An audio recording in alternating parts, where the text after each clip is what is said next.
네, 안녕하십니까. 네, 일주일 동안 잘 지내셨어요? 네, 잘 지냈습니다. 날씨가 점점 더워지고 있네요. 낮에 다닐 때 어딘가를 밖에 돌아다니고 싶지가 않아요. 네, 지금 우리가 이제 하는 게 6월 이제 중순이 넘어가고 이제 말로 가고 있는데 7, 8월 달이 되면 굉장히 또 많은 사람들이 힘들어할 것 같아요. 점점 한국 날씨가 아열대 네. 기후로 지금 바뀌고 있잖아요. 작년 겨울에도 되게 안 추웠어요. 겨울 되게 싫어했는데 작년에는 진짜 지낼만 했던 기억이에요. 예. 조금만 지금 작년인가 그 손석희 씨 시선 집중할 때 재작년 얘기였는데 그 제주도에서 바나나 열려서 네. 이제 막 키우기 시작했다고 잘 열리기 시작했다고 이게 바나나 열려서 좋아할 일이 아니고 점점 이렇게 기후가 온난화 네. 기후가 되면서 이상 현상이 되는 것들에 대한 좀 심각성들이 생기는 것 같아요. 그렇군요. 여름을 계속 어떻게 보내야 될지 고민해봐야겠습니다. 네. 그럼 이번 주에 핫 이슈는 어떤 게 있어요? 네, 그 이번 주에 일단은 가장 큰 게 6월 18일 수요일부터 6월 22일 일요일까지 국제도서전이 있죠. 언제부터 국제도서전 다니셨어요? 제가 독서 코칭 운영할 때부터 다녔으니까 2006년도부터 다녔던 것 같은데요. 예. 7, 8년 됐네요. 네. 매년 그렇게 빠지지 않고 가시는 거예요? 예, 여태까지는 계속 갔었습니다. 예. 앞으로는 어떻게 될지 모른다는 말씀이시네요. 그럼요. 예, 미래 일을 어떻게 장담을 하겠어요. 네. 저도 양코치님 만나기 전에 한번 친구랑 한번 갔었었거든요. 네네. 그때 되게 어린이 도서가 많아서 재밌게 봤었던 기억이 있어요. 맞아요. 지금 그 부스를 가면 깜짝 놀라는 게 성인용 그러니까 청소년 말 대상으로 하는 데가 섹션이 완전히 홀이 하나 따로 있고 성인용이 하나 따로 있어요. 그러니까 그만큼 청소년 시장이 그러니까 유아 아동 청소년 시장이 굉장히 크다라는 걸 볼 수 있더라고요. 엄마들이 아무래도 아이들 책 사주는 거에 되게 편하게 생각하는 것 같아요. 책 사주면 애들 다 읽을 거란 생각을 하시더라고요. 예. 그렇죠. 많은 그런 희망을 갖는 거죠. 내가 사줄 테니까 너는 읽어라. 네. 난 안 읽겠다. 그렇죠. 네. 참 이 독서 교육의 참 시작이 거기서부터 출발이 돼야 되는데 도서전 신혜정 작가님도 네. 많이 가보셨죠? 저도 한 4, 5년은 꾸준히 갔던 것 같아요. 네. 이 또 남자들이 잘 보지 못하는 이 어떤 팁 같은 거를 또 이렇게 섬세한 눈으로 잘 보실 게 있을 것 같은데 좀 청취자들을 위해서 팁을 좀 말씀해 주신다면 뭐가 있을까요? 저 이거 방송하기 전에 조금 둘이 양코치님을 얘기했었는데 저는 그게 좋은 것 같아요. 저자 강연 있는 거. 그러니까 하루에 뭐 두세 개 넘게 있더라고요. 저자 강연에. 네, 저자 강연에. 그러니까 뭐 소설가도 있고, 아니면 뭐 자기계발서나, 아니면 뭐 다른 인문학 강의나 분야별로 또 나눠져 있거든요. 그래서 이번 18일 날이었던 걸로 기억하는데, 그때 조성래 작가님이 오시더라고요. 네. 그래서 그날 어떻게든 한번 가볼 수 있을까, 혼자 좀 지금 고민하고 있어요. 시간에 맞출 수 있을지. 야, 이 운동 좋아하는 분들이 운동 아주 프로 선수 보는 때 환호하는 것처럼 사실 글 쓰고 싶어 하시는 분들은 이런 또 유명한 작가님들 보는 것 자체가 또 나름의 작년에는 지난주에도 얘기했듯이 유시민 작가님 뵀었고 박운영 작가님 그다음에 최인호 작가님 뵀었거든요. 혼자 막 좋아라 했었는데 올해도 꼭 한번 가볼 생각입니다. 이런 거 알게 모르게 다 쌓여서 자기 컨텐츠가 되는 것 같아요. 예. 네. 신현 작가님 경험하셨던 얘기니까. 네. 예. 또 어떤 또 팁을 좀 드릴 수 있을까요? 그리고 작년에 이슬람 국가가 아마 주빈국으로 왔었던 것 같아요. 네네. 올해는 오만이라는 국가인데 평소에 접할 수 없는 책들을 볼 수 있는 기회도 되는 것 같아요. 그러니까 그림체나 저희 나라를 봤던 거랑 전혀 다르거든요. 네. 뭐 그런 재미? 모르는 글자를 보더라도 이렇게도 글씨를 쓰는구나, 글자를 쓰는구나 그런 재미도 있었어요. 진짜 우리는 보통 한글로만 읽기 때문에 한국 책만 여러분들 지금 뭐 Y 시리즈 맨날 뻔히 보이는 만화책 스타일만 보다가 외국 책들을 접하면 정말 문화가 다른 거를 책을 통해서도 많이 느낄 수 있잖아요. 네, 전혀 다른 느낌이었어요. 되게 그 작년에 봤던 거는 책들이 다 컬러풀했어요. 대부분이 그냥 저희처럼 뭐 흰색이나 아니면 종이 특유의 색의 글자만 있는 책이 거의 없었던 것 같더라고요. 그런 것도 새로운 경험이었어요. 사도인세면 굉장히 또 잘 사는 나라 책들을 많이 보신 것 같은데요. 그런가요? 네. 전문 용어 나오는데요. 사도인세. 네. 그리고 또 어떤 게? 좀 마지막으로 세 번째는 마지막 날 좀 오후에 가면요. 일요일 날. 예, 일요일 날 오후에 가면, 그러니까 좀 메인으로 좀 크게 부스를 가지고 있는데 말고 좀 작게 하나씩 하는 부스에 가면 되게 저렴하게 판매하는 게 있어요. 뭐 2,000원, 3,000원, 혹은 5,000원? 그러니까 그런 책을 구매하는 것도 재밌었어요. 저는, 그러니까 그렇게 작년에 구매한 책 중에 하나가 나중에 알고 보니 베스트셀러에 올랐던 책이더라고요. 그러니까 다시 책을 가져가는 게 힘드니까 그게 좀 저렴하게 파는 거 아닐까라는 생각을 했었어요. 이 마트에서 하는 거하고 비슷하네요. 그 네. 마지막에 9시 넘어서부터 물건 싸게, 네. 네. 그날의 재고를 정리하는 입장에서. 그것도 되게, 가보시는 분들한테 팁이 되지 않을까라는 생각을 했습니다. 그렇군요. 네, 양코치님은 어떤 팁이 있으세요? 생각해보니까, 몸으로 쓰는 팁밖에 없는 것 같아요. 제가 주변 분들한테 말씀드리는 게, 책에 대한 욕심을 갖고 책 모아서 제가 거지된 사람을, 파산한 네. 사람을 본 적은 없다. 뭐 술 좋아하고 도박 좋아하고 뭐 이런 거 좋아해서 파산하는 사람들은 봤어도, 그래서 이런 도서관 갈 때 좀 책을 가능한 한 많이 살 수 있고 좀 다양한 책을 살 수 있으면 좋겠다라고 얘기를 드리거든요. 첫 해, 둘째 제가 굉장히 고생을 했던 게 책이 무거워요. 무겁죠. 예, 그러니까 책이. 한두 권 들고 다닐 때는 사람들이 무거운 줄 모르죠. 왜냐면 내가 그 이상의 책을 들고 다녀 본 적이 없으니까. 근데 이걸 박스 단위로 사기 시작하면요. 네. 정말 그 한 박스 안에 제일 무거운 게 책 박스 같다는 생각을 들 정도로 무겁거든요. 그래서 제가 많은 분들에게 추천드리는 게 카트를 들고 다니시면 정말 네. 후회하지 않으실 거다. 그래서 꼭 카트라는 게 뭐 이렇게 이게 마트에 들고 다니는 카트 아니더라도 저 같은 경우 여행용 가방 카트라든지 아주 사소한 장바구니 같은 요즘에는 좀 이렇게 세로로 돼 있는 거 있잖아요. 끌고 다니는 네. 편한 거. 그런 거 하나 들고 다니시면 관람이 너무 편하세요. 네, 그냥 부담 없이 넣고 제가 들고 다니지 않고 제가 그 마트에서 장 보고 저희 애들한테 올 때마다 꼭 얘기해 주는 게 있는데 인류가 발명한 가장 위대한 발명품은 바퀴다. 라는 얘기를 해드리거든요. 네, 몸이 편하실 겁니다. 네.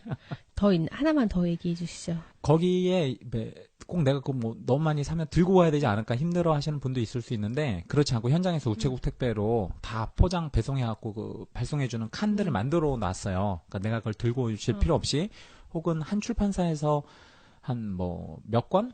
두세 권 정도 이상 사면 이게 배송을 해주는 출판사들이 많아요. 네, 몇만 원 이상이면 네네. 해주시더라고요. 네. 그러니까 거기서 그냥 주소 목록만 적어주고 책값만 지불하시면 나중에 집에서도 편안하게 또 저렴한 가격에 또 편하게 받아오실 수 있으니까 이런 어떻게 얘기하니까 쇼호스트 같이 무슨 쇼핑의 팁 이렇게 얘기가 되는데 네.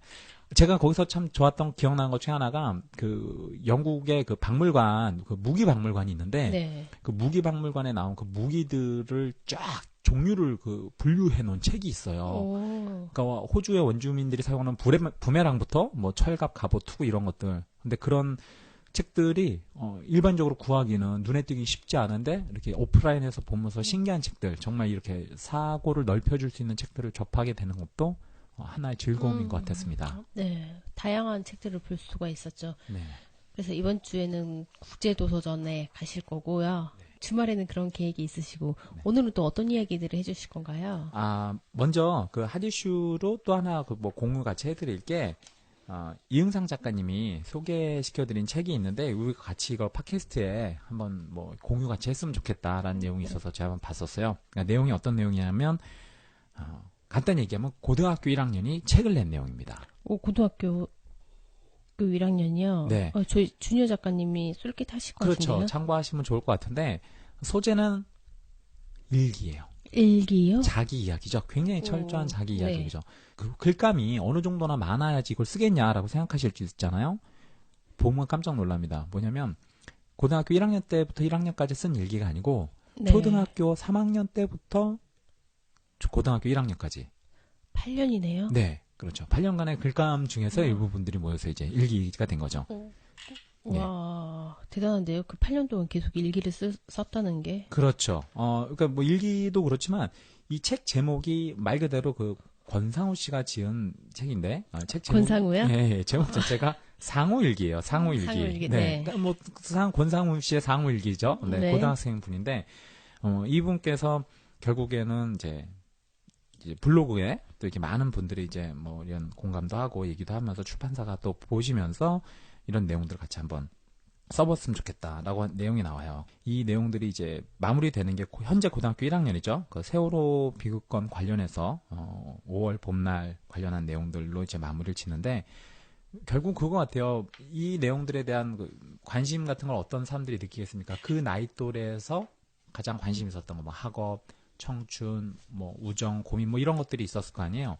그러니까 그런 얘기들을 같이 하면서 공감대를 얻을 수 있겠죠. 책 표지도 되게 다양한 그림들이 있어요. 이모티콘 형식으로. 네네. 그래서 그 일기가 하나의 주제, 하나의 것만 아니고 다양한 주제가 들어있을 거라는 게 짐작이 되는데요. 네. 여기 보면, 이 속에, 책 속에, 그러니까 어떤 일기 속에서 어떤 내용들이 책에 나왔나, 그러고 보면, 주로 말한 게, 내가 했던 말을 그대로 옮겨 쓰거나, 내 생각을 있는 그대로 쓰거나 였는데, 뭐 예를 들면, 나무에서 산소가 나서 내가 감기 다 나았어요. 나무에서는 산소가 나오죠. 그러니까 네. 내가 이런 산소를 마시고 감기가 다 나았어요. 이런 표현을 썼다거나, 혹은 엄마 머리 떼라. 엄마 머리 너무 많아서 아이스크림 같아. 그러니까 머리가 이제 뽀글뽀글 많이 올라가면 이제 아이스크림 같다는 비유를 하거나, 우리 집은 우주선이고 바깥은 넓은 우주 같습니다. 뭐 이런 어떤 문장들을 썼다는 거예요. 그러니까 내가 새로운 세상을 보고 새롭게 비유를 하고 새로운 것들을 접목시켜서 했던 표현들.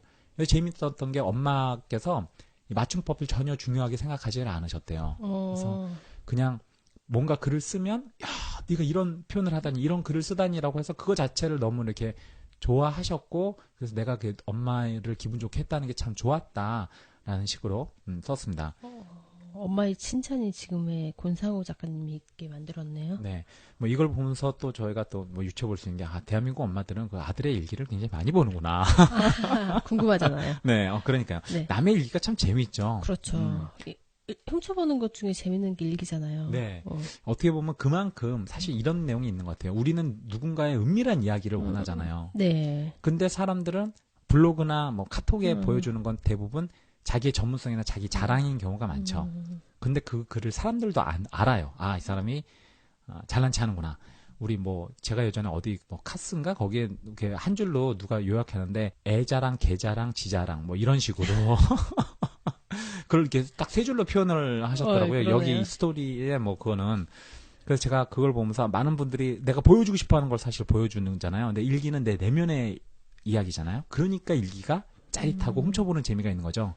그러니까 만약에 남에게 나의 그 아픔과 나의 내면의 솔직함을 진솔하게 보여줄 수 있는 작가라면 그런 용기를 가진 사람이라면 아마 어떤 소재를 쓴다 하더라도 그 글에 반응하고 공감하고 또 호응하는 사람들이 있을 것 같아요.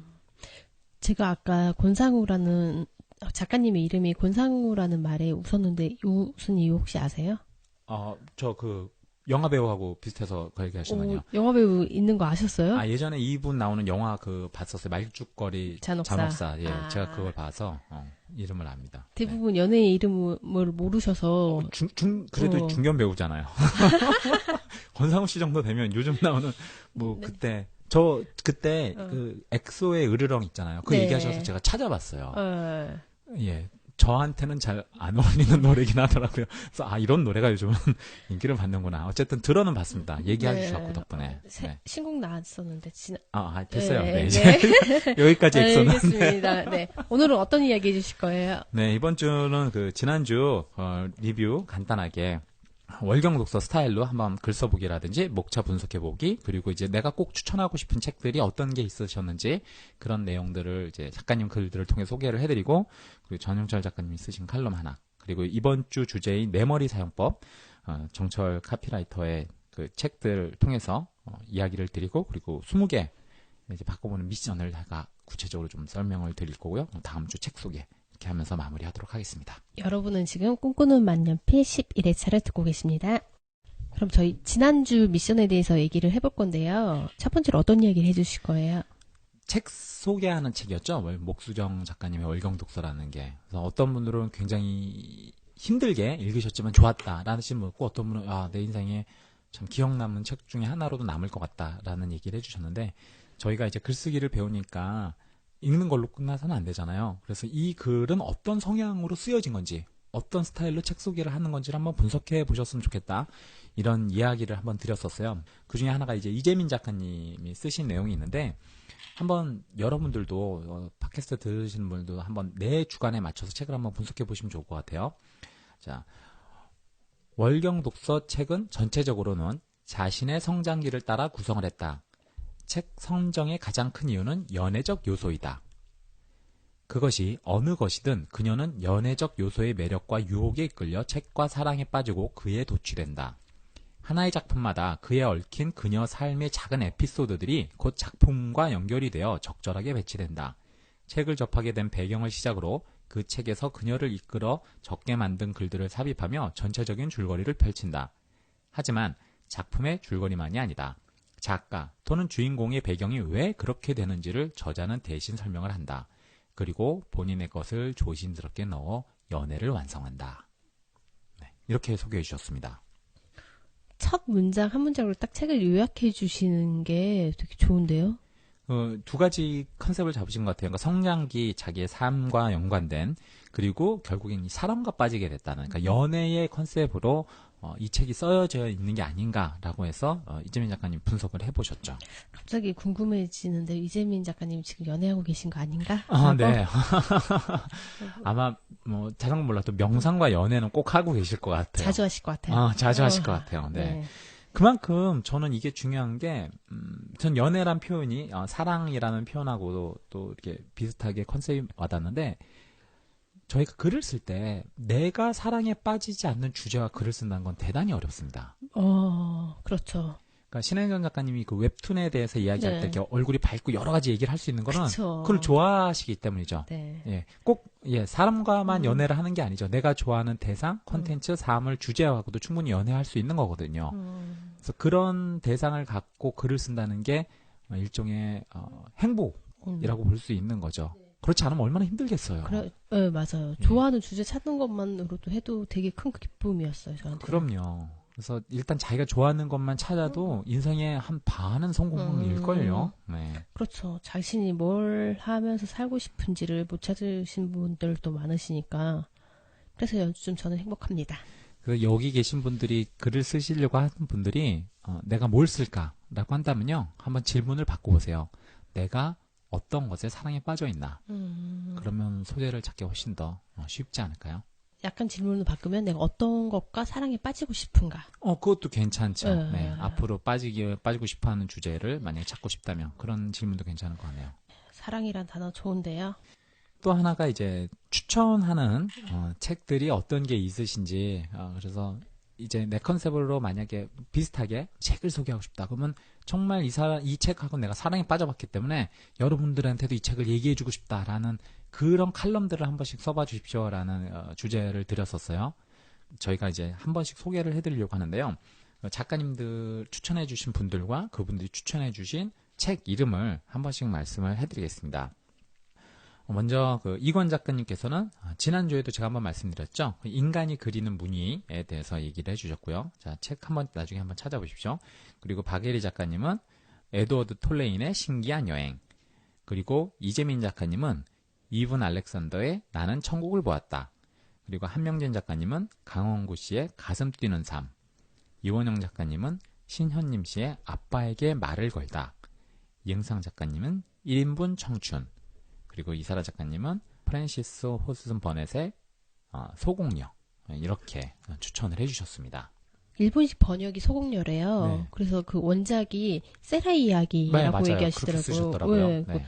저도 소공녀 되게 재밌게 봤었는데 이 세라이 이야기라는 걸 알고 네. 이 책 한번 보고 싶더라고요. 예. 네, 그 모든 소녀들의 로망이었죠. 네. 모든 남자들의 저주의 책이었을지도 몰라요. 그런가요? 보통 왕자와 이런 사연들이 막 흔치는 않으니까 남자들은 조금 그런 이렇게 환상적인 것들에서 좀 벗어나 있는데 어쨌든 소공녀 이야기는 그보다 좀 역경을 극복하고 이런 어떤 스토리였으니까 좀 다를 순 있죠. 네. 네. 일단 남자들은 공주 나오는 이야기 싫어해요. 싫어요. 네. 그리고 왜 박예리 작가님이 그 추천해 주신 책 제목이 뭐였죠? 에드워드 툴레인의 신기한 여행이라는 책이었어요. 그 네. 책이 그 별 그대에 나왔던 책이에요. 별에서 온 그대. 네, 이거 고르신 이유가 그것 때문에 드라마 보시고 나서 서점 가셔서 책 사셨다고 그러시더라고요. 드라마 안 보셨죠? 그렇죠. 예. 그 드라마에 책이 되게 여러 번 나왔어요. 예. 한 회에 한 번만 나오는 게 아니고 계속 지속적으로 나와서 네. 드라마를 쓰신 작가가 이 책의 영향을 진짜 많이 받았구나라는 걸 짐작할 수 있었거든요. 네, 김수연의 목소리로 책에 조금씩 읽어주는데요. 아마 그 책 되게 인기 많았을 거예요. 네. 베스트셀러 됐을 거예요. 한 두 가지가 생각이 나는데, 그제 작가의 어떤 직접적인 인터뷰를 제가 본 적도 없고 드라마를 본 적도 없으니까 이게 어떻게 녹아져 있는지는 사실 제가 알 수가 없어요. 근데 뭐 몇 회씩이나 걸쳐서 계속 나왔다고 하시잖아요. 그러면 작가가 영향을 많이 받은 걸 수도 있고, 혹은 뭐 드라마 제작 시에 PPL의 영향이 또 있을 수도 있겠다라는 생각이 확인이 된 건 아닙니다. 네. 요즘에는 이 케이스는 아닌데 출판사에 거꾸로 그 드라마 제작사 프로덕션에서 거꾸로 이런 그 요청서를 보내는 경우가 네. 많아요. 그러니까 뭐 1억 정도 협찬해주면 몇 권 이상 몇 번 소개해주겠다 뭐 이런 식으로 그게 자연스럽게 녹아있는 PPL이긴 한데 그러면 또 다른 어떤 이야기를 해주실 건가요? 제가 이번 주 내용 관련해 갖고 다른 분들도 이제 청취하시는 분들도 같이 내 관련한 책들 정말 내가 소개하고 싶은 책들 한 번씩 써보셔서 내 주변 분들한테 메일로 보내보신다면 주변 분들 반응이 너 때문에 책 샀다 이러면 그 글 성공하신 거다 한다고 한번 평가해 보실 수도 있을 것 같고요. 추가로 그 일주일에 한 번씩 전현철 작가님께서 칼럼을 써주시는데요. 전현철 작가님이 이번 주 칼럼을 제가 한번 좀 읽어드릴 것 같아요. 참 글쓰기를 시작하시거나 지금 좀 슬럼프를 겪고 계신 분들한테 도움이 되실 것 같아서 한번 소개해드렸으면 좋겠습니다. 제목은 자신 있게 써요입니다. 글쓰기에 대한 고민이 날로 더해지는 것 같습니다. 좋은 일입니다. 고민을 하고 있다는 건 생각머리에 그 일이 있다는 뜻 아니겠습니까? 우선순위로 봤을 때 저 뒤에 있는 일로 고민을 하지는 않지 않습니까? 지난주 칼럼에서 퇴고를 말씀드리면서 글쓰기에 대해 작은아마 걱정거리를 얹어드린 게 아닐까 싶은 마음에 조금이지만 마음이 무거웠습니다. 완벽하게 쓰시라는 뜻은 전혀 아닙니다. 그건 아무도 못하는 일입니다. 좀 더 하시라는 의미일 뿐입니다. 자전거를 오래 타다 보면 각종 수리도구나 부품, 신발, 복장, 헬멧, 오일, 자전거 도로에 대한 정보, 안전장구, 교통지식 등이 자연스럽게 갖춰지지 않습니까? 다 준비되지 않으면 아예 타지 않겠다고 한다면 평생 생각만 하다가 말아버릴 겁니다. 자전거 타기에서 중요한 건 페달을 밟고 앞으로 나아가는 것입니다. 넘어질 것, 부딪힐 것, 다칠 것만 생각하면 아예 시작도 못하게 되지 않겠습니까? 우리는 글쓰기 공부를 하는 사람으로서 당연히 글쓰기 공부를 게을리해서는 안 됩니다. 그러나 잘 안 된다고 해서 걱정을 넘어 두려움까지 오가서는 곤란합니다. 두려움은 대체로 생명, 생계, 건강, 인간관계 등에 관한 욕심에서 오는 것 같습니다. 글쓰기에서 오는 두려움은 관계에서 비롯된 것이 적지 않습니까? 글쓰기는 내 안에서 있는 걸 풀어내는 작업입니다. 글쓰기라면 내면을 드러낼 수밖에 없습니다. 그렇기 때문에 자신감을 가지고 솔직하게 쓰는 것이 중요합니다. 치부를 있는 대로 다 까발리는 게 솔직한 걸까요? 글쎄요. 우리가 하는 일은 글을 쓰는 것이지 폭로하는 것은 아니지 않습니까? 때로는 아픈 기억, 부끄러운 행동까지도 글쓰기의 대상이 될 수 있습니다. 하지만 아름답게 승화시키는 걸 목표로 두어야지 그걸 다 끄집어내서 그냥 펼쳐 보인다는 것은 그다지 좋아 보이지 않습니다. 손님이 온다고 하면 당연히 집안을 깨끗하게 청소하는 것 아니겠습니까? 손님에 대한 예의죠. 집을 바꿔치기해서 손님을 초대한다든가 평소에 있지도 않은 TV를 빌려와서 내 것처럼 걸어놓는다든가 그 정도면 가식 아니겠습니까? 하지만 있는 그대로 보여준답시고 벗어놓은 속옷이 여기저기 다뒹굴고 먼지가 서걱거리는 방바닥을 느끼도록 놔두는 것은 더욱 옳지 않은 듯합니다. 누추한 집일망정 나름의 기준으로 깨끗이 치운 다음 손님을 맞이하면 부끄러울 것이 없습니다. 평소에 그렇게 관리하면 더더욱 좋은 일이고요. 솔직한 글쓰기라는 것이 포지션이 바로 이 정도라고 생각하시면 어느 정도 자신감이 깃들지 않을까 싶습니다. 글쓰기에서 중요한 건 뭐니 해도 쓰겠다는 열정입니다. 맞춤법이나 띄어쓰기가 틀려서 누군가에게 지적받는 것은 작은 것에 속합니다. 그거야 배우고 고치면 되는 일 아닙니까? 누군가 다소 큰 소리로 창피를 주면 어떻습니까? 미안하다고 하면 그만 아닌가요? 그게 뭐 그리 큰 문제가 되겠습니까? 그것뿐만이 아닙니다. 글을 쓰다 보면 개인의 아픈 경험이나 실수담이 떠오르게 마련입니다. 간단하게 정리되지 않겠지만 언제까지나 그걸 피해갈 수는 없습니다. 부끄럽고 고민스럽지만 그걸 어떻게 표현할까 여러 번 손질하는 과정에서 정화되고 승화되는 겁니다. 역설적이게도 건강한 삶이 바로 거기에서 시작된다는 것은 꿈만 필 식구들에게도 큰 행운이고 축복입니다. 늘 글쓰기를 가까이 하면서 지내는 우리가 스스로 내면을 치유하는 사람이기도 하니까요. 조정래 선생님은 기죽고 가위 눌려서 되는 일은 없는 법이라며 자신감이 없다면 작가 되기를 포기해야 한다고 했습니다. 누가 뭐라고 해도 우리의 최종 결론은 그까짓 거, 난 다른 장점이 더 많아. 이렇게 가야 합니다. 아무리 맞춤법이 엉망이고 띄어쓰기가 안 돼 있어도 의미는 통합니다. 우리가 하루에도 수십 통씩 보내는 문자, 띄어쓰기를 하나도 안 해서 보내도 무슨 뜻인지 모르겠다는 사람은 아직 못 봤습니다. 무시해도 된다는 말씀이 아니라 앞으로 나아가면서 고치면 된다는 말입니다. 조급하게 마음먹고 작은 것에 의미를 두기보다는 큰 것에 중점을 두시라는 뜻입니다. 스누피 아시죠? 스누피는 찰스 슐츠의 작품입니다. 그의 아들 몬티 슐츠와 바나바 콘라드라는 작가가 글쓰기책 스누피의 글쓰기 완전 정복을 엮었습니다. 저명 작가들의 스누피에 출연하는 주인공들에게 이런저런 충고를 하는 형식이죠. 오늘은 페니 플래그 작가의 얘기를 읽어보는 걸로 마무리하겠습니다. 절름발이도 탭댄스를 출 수 있다. 페니 플래그.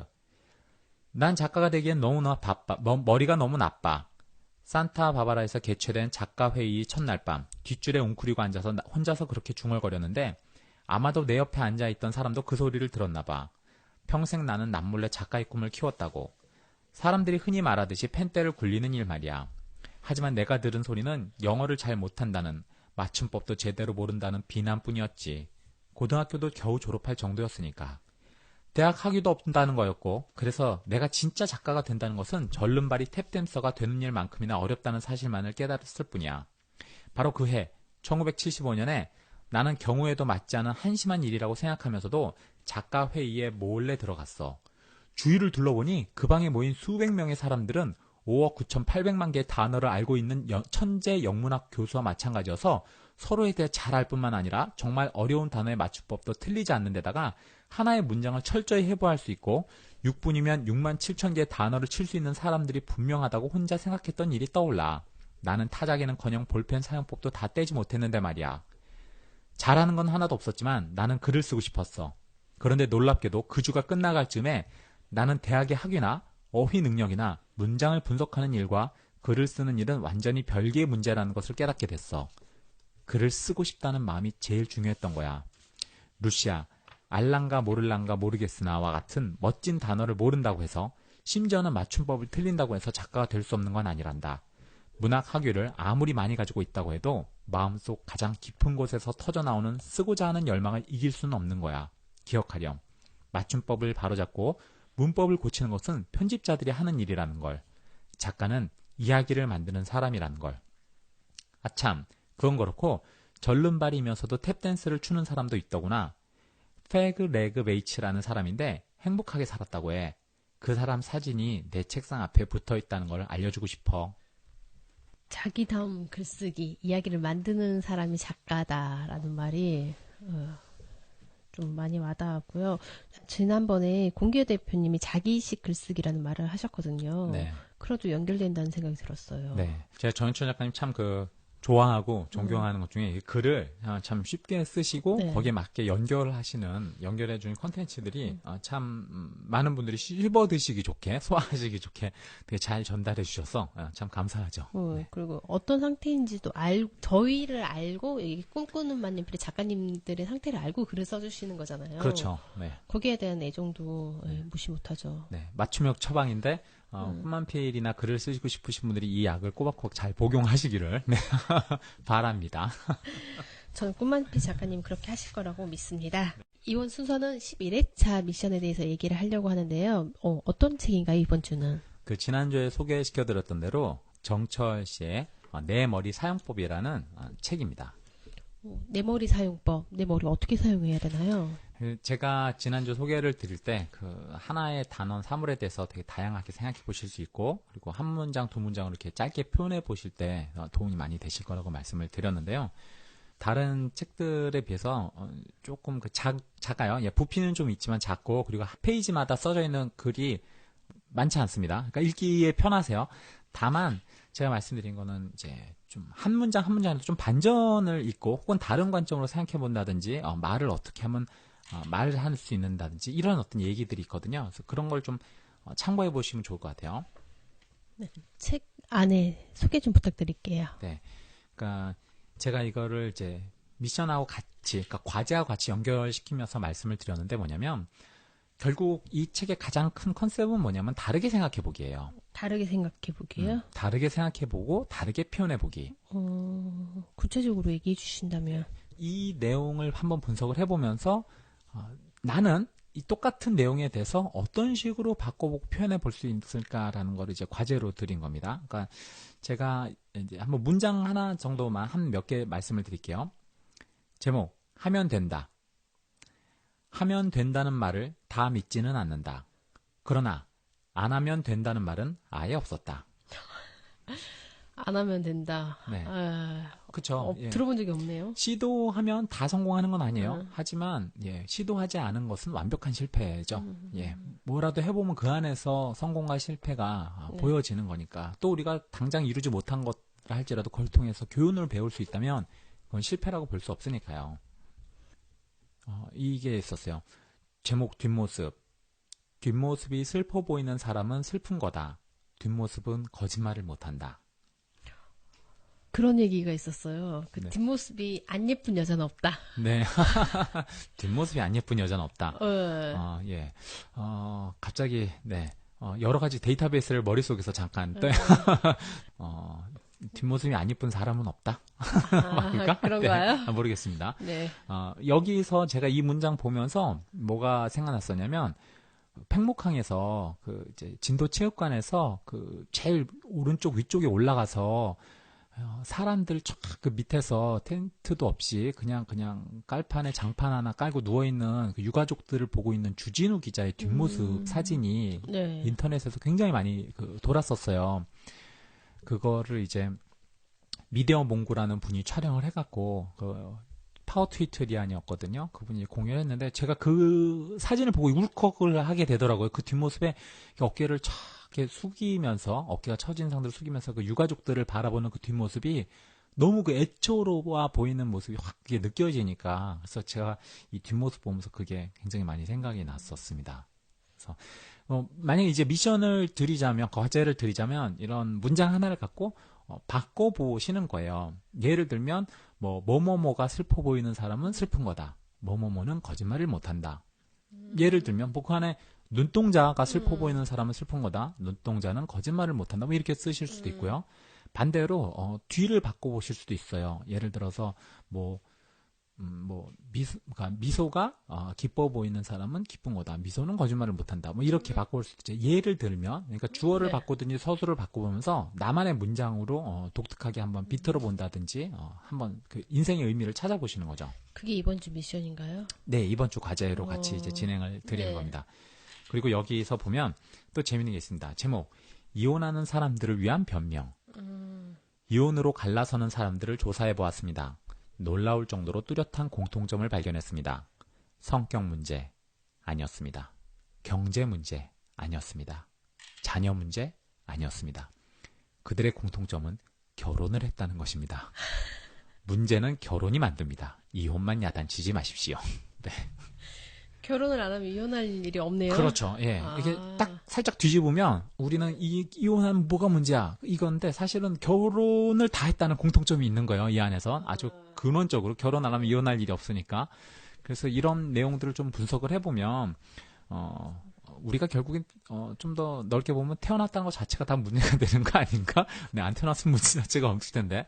그래서 이런 식으로 한번 내가 어떤 사고에 대한 원인들을 브레이크 다운 이렇게 풀어서 해보고 사실 그거의 문제는 이게 아니고 더 근원적인 그 앞단에 있는 어떤 사건이었다. 이런 식으로 한번 글을 구조를 바꿔서 써보실 수도 있고요. 또 하나는 바다 이야기라는 게 있습니다. 바다는 갈매기가 자신에게 하루에도 수백 번씩 키스를 한다고 믿는다. 키스의 황홀감에 취해 물고기를 도둑맞고 있다는 것을 눈치채지 못한다.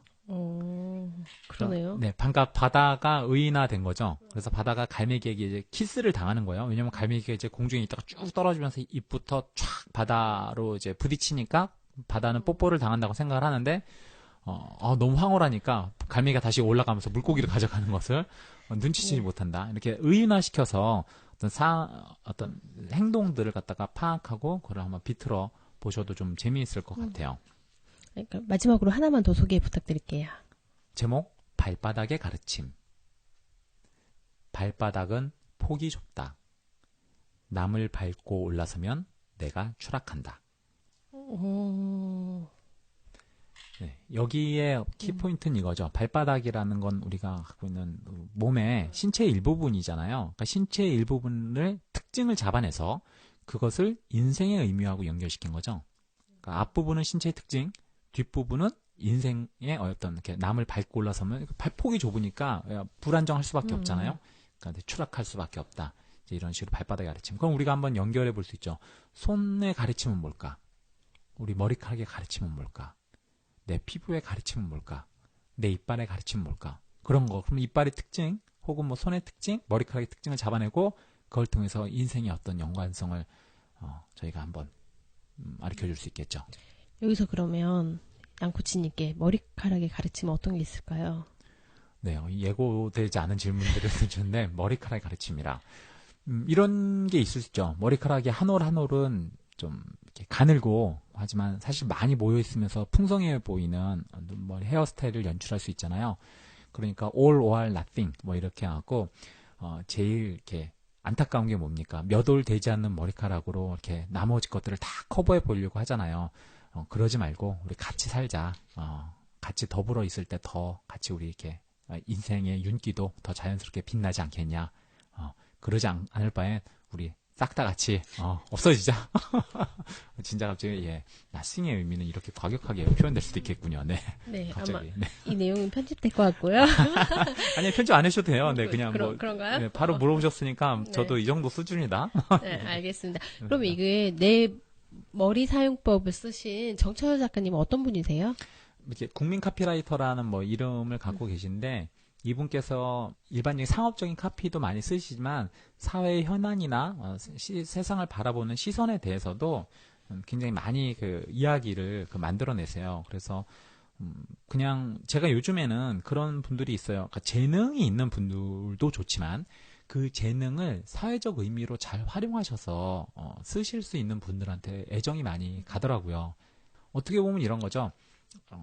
좀 태생적으로 우리가 분석해보면 기프트라는 표현을 쓰는데 제가 예를 들어 운동을 좀 잘한다든지 실제 잘하지는 않습니다. 예를 들면 좋아하죠. 네, 그리고 글을 잘 쓰는 사람들 이런 분들은요 기프트라는 게 있어요. 타고 태어난 게 있고 그걸 또 재능을 발휘할 수 있는 어떤 환경이라는 걸 사실 무시를 못합니다. 그러니까 나는 가난한 환경에서 자랐어 라고 해도요 그분이 수험책 한 권을 읽어볼 수 있는 환경은 있었던 거예요. 아예 인권이 부족한 국가에서는 그런 기회 자체가 오지 않는 나라도 있거든요. 그러면 나한테 주어진 재능을 그냥 내가 열심히 노력해서 키웠지라는 개념보다 사회를 위해서 어떻게 개발하고 또 어떻게 다시 돌려줘야 될까를 고민하는 그런 분들이 좋은데 정철 작가님은 카피라이터로서 그런 재능들을 많이 잘 활용해 주시는 분이죠. 그러면 그 내 머리 사용법 아니 혹은 이번 주 미션에 대해서 더 이야기하실 거 있으신가요? 제가 말씀드린 전체적이게 이 속에 이제 책이 실제 내용들은 좀 페이지 수가 꽤 돼요. 한 200페이지는 훌쩍 넘고 한 300여 페이지 가까이 지금 되는 것 같은데 이 속에서 내가 정말 이런 카피를 쓸 수 있다니 이런 식으로 풀어 쓸 수 있다니라는 내용들을 한 20개 정도만 찾아보시고 그 20개를 나는 주어를 바꾸든 제가 아까 예를 들었죠. 서술어를 바꾸든 혹은 단어의 형태를 분석하든 새로운 것들을 의인화시키든 이런 식으로 바꿔서 나만의 표현법을 한 20개 정도 써보시면 어떨까. 그럼 준 카피라이터의 길로 이제부터 들어서실 수 있을 것 같습니다. 내가 쓰고 싶은 거를 멋지게 표현할 수 있다 하는 말이네요. 그렇죠. 자꾸 그런 연습이 필요합니다. 내가 매번 보았던 발바닥 우리 맨날 봤잖아요. 뭐 바다 갈매기 봤잖아요. 그거를 다른 관점으로 생각해 볼 수 있는 데서부터 사실 작가의 표현력이 달라질 수 있다고 보는 거거든요. 또 다른 표현력을 갖고 싶고 나만의 표현력을 갖고 싶은 분들에게요. 추천해드리는 책 정철 작가님의 내 머리 사용법이었습니다.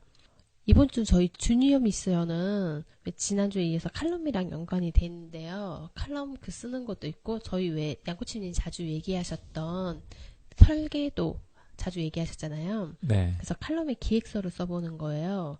이 칼럼은 누구를 대상으로 하는 거고 내가 어떤 주제를 가지고 어떻게 주 몇 회 아니면 월 몇 회 형식으로 써보겠다라는 그 기획서를 써보고 칼럼을 써보는 그런 미션입니다. 이런 건 있어요. 이렇게 써보실 때 아마 주니어분들이 이제 참고하시면 좋을 게 기획서라는 건, 기획을 잘한다는 거는 그 기업에 들어가서 기획 부서에 있는 사람들도 사실 잘 못해요.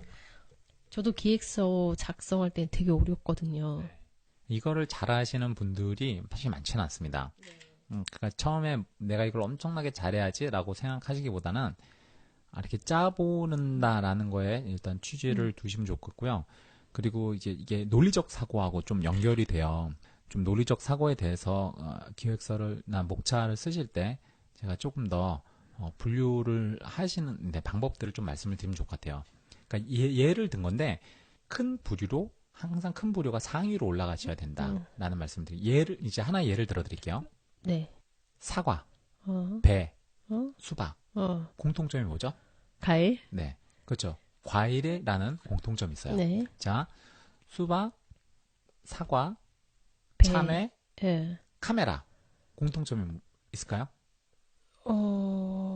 수박, 참외, 카메라의 공통점. 딱 들을 때 떠오르지 않죠? 여름 바캉스. 네, 그렇게 묶을 수 있죠. 예를 들어 네. 여름 박스에 잡히는 풀건. 근데 머릿속에 이게 뭔가 어렵잖아요. 네. 과일보다는 확실히 어려워요. 그렇죠. 그러면 이제 바꿔볼게요. 두 가지 분류로 나눠봐야죠. 예를 들어서 수박, 참외, 사과, 카메라, MP3 플레이어. 그러면요, 이거를 두 개로 분류해보면 어떻게 분류될까요? 분류로 하면 가전제품과 과일. 그렇죠. 과일과 가전제품, 과일과 IT 제품 이런 식으로 분류하실 수 있잖아요. 이 분류를 만약에 카메라가 이 안쪽에 과일 쪽에 들어가면 굉장히 헷갈리는 거예요. 사람들이 볼 때 하나의 편한 카테고리로 묶지를 못했거든요. 예를 들어서 과일 얘기를 아까 제가 드렸단 말이에요. 소고기, 돼지고기, 닭고기 이렇게 세 개 있고 네. 사과, 참외, 수박 이렇게 있어요. 그럼 세 개 묶어보면 이제 분류해보면 두 개로 분류해보면 어떻죠? 고기랑 과일. 그렇죠. 자, 이거를 상위로 올려보는 거예요. 이거를 묶어서 하나로 표현하면 먹을 거. 그렇죠. 먹거리로 표현이 되는 거예요. 근데 아까 카메라는 먹을 수 없죠. 그러니까 여전히 카메라는 바깥으로 분류가 돼야 되는 거예요. 네. 카메라가 이 안에 카테고리에 들러와서 이제 기획서를 설계도를 작성하시면 틀어지시는 거죠. 그래서 이거를 우리가 그 기획서 쓸 때 많이 쓰는 표현이 MEC라는 이제 전문 용어를 쓰는데 그 내용은 이제 저희가 그 논리적 사고 풀어드릴 때 서로 이제 교집합하지 않고 겹치지 않고 서로 이제 배타적이지 않다라는 표현을 쓰는데 그 내용들은 하나의 사례로 서로 연결시킬 때 제가 한번 말씀을 또 드리도록 하겠습니다. 저번에도 한번 논리적 글쓰기에 대해서 다음에 얘기해 주신다고 얘기하셨는데. 챕터가 저희가 2분기 때 그런 사고와 관련한 그러니까 모든 사람들이 그걸 다 잘 섭렵할 수는 없지만 최소한 이런 식으로 생각은 해야지 조금 더 논리적으로 되는구나라는 정도는 저희가 같이 한번 공부를 해보면서 갔으면 좋겠습니다. 저도 같이 공부해야겠다는 생각이 들고요. 이번 주 미션에 대해 더 하실 얘기 있으신가요? 지금 아무래도 이제 꿈만필 내부에서 공부하시는 분들은 이제 좀 더워지셨으니까 또 그동안 조금 얼기설기 되셨던 분들은 기존에 어떤 과제들이 왔었는지 쭉 한번 그냥 이런 과제가 있었지라고 정리 한번 해보시는 것도 의미가 있으실 것 같고요. 그리고 이제 외부에서 팟캐스트 들으시는 분들은 저희가 이제 본격적으로 이제 책 쓰기 하면서 목차라든지 세부적인 글 쓰는 스킬이라든지 다른 인터뷰 같은 게 좀 더 심도 있게 들어가니까 현재까지 진행됐었던 팟캐스트를 한 번씩 들어보시면서 간단하게 이런 내용들로 방송을 했구나 정도만 알아보셔도 좋을 것 같네요.